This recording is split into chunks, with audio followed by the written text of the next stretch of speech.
My dear brethren, suddenly your sister started craving palm oil. Yeah. Okay, so the last time I saw my period was January. And then I did see my period again, February came. I was like, hey, this must be a joke. Because usually my period delays with either a day or two, but anything outside a day or two, my period must come. I did see my period day 1, day 2, day 3, day 4. I was still feeling serious menstrual pain, so I kept hoping that okay, it will come tonight. It will come. It will come. It will come. I ran to my husband, I say, babe, wait, I don't understand, I'm not seeing my period, but I'm feeling pain, so it will come. My husband like, are you? I said, don't talk anything. It will come. My husband, okay, it will come. Day 4, day 5, one of my pregnant friends visited me, and then we got talking, and I was telling her how, I beg, I'm not ready to have children. In the next at least 1 year, we should be ready. We have a lot of plans. After then, we cannot think about children. My dear brethren, suddenly your sister started craving palm oil. Yeah. Everything palm oil. Like Indomie, right? Noodles, sorry. Noodles, you say, okay, I don't have strength to go, but make noodles, but use palm oil. And I was like, I've never eaten noodles with palm oil. And it was so nice in my mouth. I'll boil yam. I will run to the kitchen, slice onions and pepper, make palm oil sauce, eat with yam. I'll make white rice, palm oil sauce, everything, palm oil. My husband was getting worried over, we would just laugh over the whole thing. And the next thing, I was sleepy like a pregnant woman. Jesus. Anything from 7, she's sleeping already. She will sleep till morning. In the morning again, after breakfast, I will sleep for the next 2, 3, 4, 5 hours. And we're like, let's go and check this thing out. So we went to an hospital first, right? Yes, went to it the was hospital. No hospital. Went to get pregnancy strip. Yeah. Okay, yes. So went. I was not doing that. Okay, I don't know. I think I was the one that got it. I didn't even want to tell you. I wanted to do it secretly. Okay. So she got the first one. She got 2. So that day we say, let's try it, right?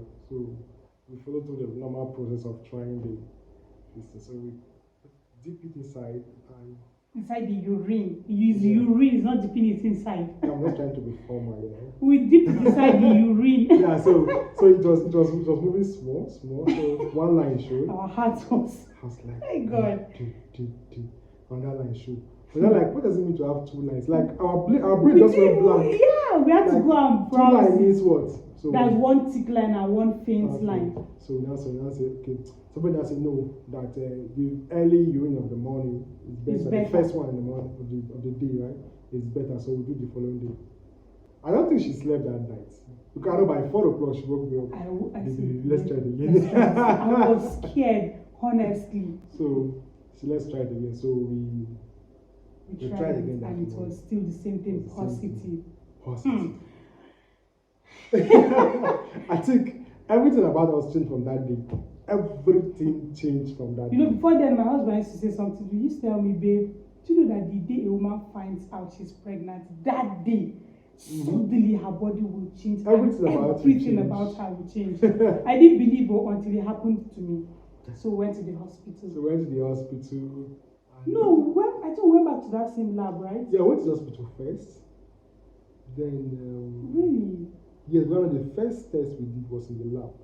The pregnancy was in the lab, but we went to the hospital first. The hospital was, I don't know what we did in the hospital that day. People were just much in the hospital. That's like, instead of us to stay in the hospital. Yeah, wasting our time. We now went back to that lab. Because it's a very big lab. So we went to the lab and we had the test again, and this time around, it was. We didn't open it that time. We just collected it and just let's go home. So when we got to the house, we now opened it and it was positive. I was quiet for some time. I always loved children, and I think I was ready to have a child. But the moment I found out, true, child they come. True, Nabeleo. Everything was like, God, what should I do? What should we do? Like, are we on time? Is it the right time? Are we on track? We were just blank. Like I said, we were just blank. For me, I wasn't blank. I was sad. That's the truth. I was sad because I know I'm the one that will carry this thing. And I've heard people's experiences. So those fears I had came back. I was so sad. I was like, oh, this thing, I'm not ready for this thing. I will have a lot of things. I have a lot of plans. I have this. We are just ready. We were already in the process of registering our NGO. Yeah, our NGO. So the whole thing before shattered me. I was so sad. But guess what? When my husband was quiet, when he got himself back, he became excited. Congratulations, baby. He hugged me. He was so happy. He was like, should we call our parents? Should we tell them? I was like, yeah, we should tell them, you know.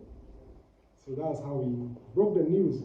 Sorry, we didn't even take any record of breaking the news to our parents. But we just called them like, "Oh, you soon be a grandmother." How did you tell your mom? Said he was feeling somehow. You know, I used to call your parents to tell them, okay, I'm going to be because. They're gonna say so true. Now don't they do something? So, but it's still good. So for me, I just sent the pregnancy test to my family's WhatsApp group. I told them, well, I did a pregnancy test and it's positive. And that day I think we made my native soup, right? Very special with fresh fish to just celebrate the day. Even though I wasn't happy about the whole thing, but I mean, we celebrated well. And I told my husband, I say, wow, let's buy cow leg too. You know, the first craving that came was like, I want to eat cow leg pepper soup or cow leg stew. I'm like, oh, let's go. Anything for the preggy, you know. So let's go. So I remember we bought it. But let me tell you the truth for the year.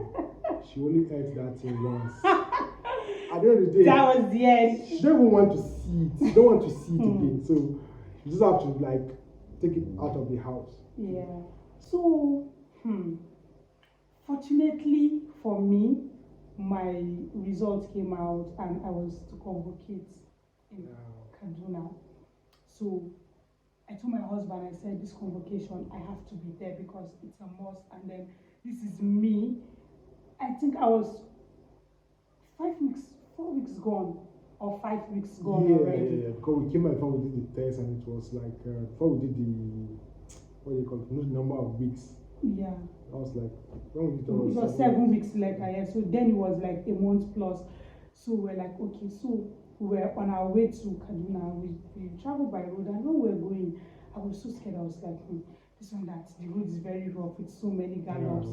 I was like, by the time I will reach Kaduna now, I'll just see something in my body. They'll say, oh, the baby's not there again. We'll now come back to our normal lives. And then maybe when it's the right time, the baby will come. So we got to Kaduna. I just want to say, babe, I'm feeling something down there. Oh, it's like, my husband just laughed. He said, they there. Nothing happened. It's still there. You know, as the man of the house, you have to start declaring things right from the beginning, you know. Not sharp. I know you said something that you don't want to lose your first pregnancy. Yeah. And you don't want to lose it. So I know most marriages, we're not trying to make you feel emotional about it. No, even my mom had most miscarriage for her first pregnancy. Most couple or most marriages, they always lose their first pregnancy. So from that, we pick it up that we don't want it to happen to us, and it didn't happen. Yeah. That was why I was just declaring that nothing will happen. You said you don't want to lose your first pregnancy, lose your first baby, so you are not going to lose this one. So the day of the and by then I started seeing signs of pregnancy, weakness of the body. I was just sleepy like a goat. Like my life was just meaningless at that point. So when we got to KD, I told my husband, I said, babe, I don't understand how I'm feeling, but I was fat too. If you see me, you see pictures. I was chubby. My tummy was big, forget it. No be picking did that belly now food. Now food. You will know how we knew it was food. Because of course at that point the baby still fetus, like the baby has not started growing. So it was food because I was eating well in my husband's house. I like food. So on the day of the convocation, I lost appetite. In short, so the first thing that started happening to me, before then I would tell my husband, babe, thank God, the people used to say they are vomiting, they are doing this, they are doing that. But me, see me strong. I'm not throwing up, I'm eating. Then you just start being us. I'm preggy. Prego. In the house, like I can't do anything. You don't just say preggy, like everything was preggy my everywhere. Dear, until I became a preggy. That I was just. So I think after your convocation, we came back to Abuja. That was when everything turned around. Like, even in the Kaduna, I wanted to just show my mother-in-law that I'm really pregnant. So one morning I went to brush my teeth. I was even forcing myself to vomit. The vomit did not come out. My mind was not like, so how would they not believe that true I'm pregnant? The vomit was not coming out. See what me I was using my hand to look for. By the time we finished that convocation, the whole day I could not eat. And that was when I had started having irritations for spicy food.